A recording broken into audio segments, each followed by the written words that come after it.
கர்த்தருக்கு ஸ்தோத்திரம். சங்கீதம் 128.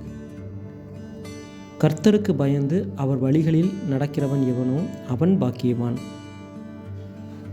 உன் கைகளின் பிரயாசத்தை நீ சாப்பிடுவாய், உனக்கு பாக்கியமும் நன்மையும் உண்டாயிருக்கும். உன் மனைவி உன் வீட்டோரங்களில் கனிதரும் திராட்சைக்கொடியைப் போல் இருப்பாள். உன் பிள்ளைகள் உன் பந்தியைச் சுற்றிலும் ஒலிவ மரக் கன்றுகளைப் போல் இருப்பார்கள். இதோ, கர்த்தருக்கு பயப்படுகிற மனுஷன் இவ்விதமாய் ஆசீர்வதிக்கப்படுவான். கர்த்தர் சீயோனிலிருந்து உன்னை ஆசீர்வதிப்பார். நீ ஜீவனுள்ள நாளெல்லாம் எருசலேமின் வாழ்வை காண்பாய். நீ உன் பிள்ளைகளின் பிள்ளைகளையும் இஸ்ரவேலுக்கு உண்டாகும் சமாதானத்தையும் காண்பாய். ஆமென்.